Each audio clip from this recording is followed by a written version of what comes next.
네, 김건희 특검에 대한 수사가 속도를 내고 있습니다. 다수의 언론 보도에 따르면 삼부토건 주가 조작 사건과 서울 양평간 고속도로 종점 변경 특혜 의혹을 동시에 살펴보게 되는 투트랙 수사를 벌이고 있다고 합니다. 이 두 사건에 모두 관계가 있는 원희룡 전 국토교통부 장관에 대해서는 지난 2일 이미 출국 금지 조치가 갱신되었다 하고 최은순 등을 포함한 김건희 가족들도 출국이 금지된 상황인 것으로 파악됐습니다. 양평 군수를 역임했던 국민의힘 김선교 의원과 양평군 고위 공직자들도 출국 금지됐습니다. 사필 규정입니다. 김건희 일가의 양평 땅 문제와 서울 양평간 고속도로 특혜 의혹을 3년간 추적을 해왔던 제 입장에서 말씀을 드리자면 의혹의 얼개는 매우 간단합니다. 누가 왜 고속도로의 종점을 김건희 일가 땅으로 휘게했는가라는 아주 간단 명료한 질문에 대해서 답을 찾으면 되는 것입니다. 문제의 타당성 조사 용역을 발주할 때까지만 해도 고속도로의 종점은 양서면이었습니다. 많이 보셨을 그림인데요. 그런데 용역업체가 2022년 5월 착수보고를 할 때 갑작스럽게 대한노선대의 종점부를 강상면으로 변경을 하는 것을 보고했습니다. 이렇게 지금 차이가 나는 것이죠. 용역업체 직원이 현장 조사를 하루 동안 2번 했다라고 진술을 했고 그렇게 도출한 변경안이 하필 김건희 일가 땅으로 휘게된 것이죠. 2년간 진행된 타당성 조사를 단 하루 2번 현장 조사로 종점을 변경한다는 건 국민적 상식으로 도저히 납득이 되지 않는 일입니다. 윤석열 정권이 출범한 지 한 달도 되지 않은 시점, 그야말로 가장 막강한 권력을 휘두를 때 이런 일이 발생했다는 점을 참고 삼아서 말씀드립니다. 자, 이 사안에 대해서 드릴 말씀 좀 워낙 많긴 한데요. 기회가 닿을 때마다 국민 여러분께 제 견해를 좀 보고 드리도록 하겠습니다. 그리고 김건희 특검팀에 당부드리고 싶습니다. 의혹이 터져나온 지 2년이 되어서야 겨우 경찰 수사가 시작되었기 때문에 특검팀이 가야 될 길이 상당히 멀고 또 할 일이 많은 것 잘 알고 있습니다. 하지만 고속도로 사업의 빠른 정상화를 위해서라도 특검 수사가 속도를 내줘야 합니다.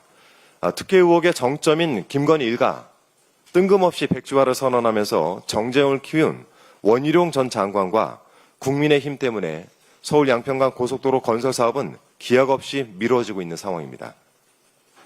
이 고속도로가 김건희 고속도로라는 오명을 쓰지 않기 위해서는 종점 변경 특혜 의혹부터 명확하게 밝혀내는 것이 순서일 것입니다.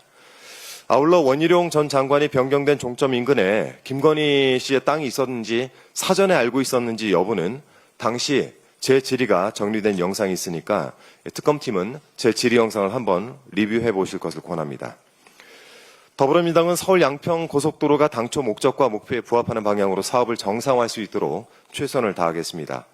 아울러 오늘 단독 보도를 통해서 유병호 감사원 감사위원이 사무총장이었던 시기 한남동 대통령 관저 불법 증축 업체 21g을 직접 조사하려고 했던 감사관들을 질책한 사실이 확인되었고 21g의 직접 조사가 빠진 감사 종료 보고서를 받고도 최재 감사원장은 이를 사실상 묵인한 것으로 전해지고 있습니다. 당시 맹탕 감사의 원인이 유병호 임이 명확해지고 있는 것입니다. 이들도 특검 대상으로 포함해서 조사를 해야 할 것입니다. 마지막으로 요즘 연일 화제가 되고 있는 부산 정치인들 이야기를 좀 드리겠습니다. 부산 해운대구 의회에서 해수부 부산 이전 촉구 결의안이 국민의힘 구의원들에 의해 부결되어 비난이 지속되고 있는 가운데 지난 주말 동안에는 국민의힘 소속 박수영 의원 때문에 부산 지역 사회가 상당히 시끄러웠던 모양입니다. 박수영 의원이 지난 금요일 저녁에 SNS에 글 하나를 올렸던데요. 해수부를 보내준다니 감사히 받겠다라면서 당선 축하금 25만 원 대신 산업은행도 남구로 빨리 보내주세요. 우리 부산 시민은 25만 원 필요 없어요. 라는 내용이었습니다. 여기에 대해서 제 사견을 덧붙이기보다 본인의 글에 달린 수많은 댓글들 중 몇 개만 제가 읽어드리겠습니다. 본인이 줄 거냐? 나는 필요하다. 우리 부산 시민은 국민의힘이 필요 없다. 산업은행은 윤석열 정부 공약인데 3년 동안 안 옮길 때는 이런 말도 못하더니 참 웃긴다 등. 이 부산 시민을 기만하는 것도 정도껏 하셔야죠. 그래서 부산에서 정치에 계속할 수 있겠습니까? 민생회복지원금 필요 없다고 하셨으니 이 소비 쿠폰 신청하시는 것 반드시 인증해서 사진 올려주시길 부탁드리겠습니다. 국민의힘이 민생회복지원금을 뭐라고 불러도 그 본질은 변하지 않습니다. 어려운 민생과 지역경제에 활력을 불어넣게 될 정책입니다. 우리 가족 식비에 요긴하게 쓰겠다. 오랜만에 머리도 하고 안경을 바꿔서 나 자신을 더 돌보겠다. 우리 아이 학원비에 보태겠다. 이것이 국민들의 생각입니다. 벌써부터 국민 사이에서 작지만 행복한 계획들이 이렇게 세워지고 있습니다. 부산 시민들에게도 이렇게 작지만 행복한 계획을 세울 권리가 있다는 점 말씀드립니다. 이상입니다.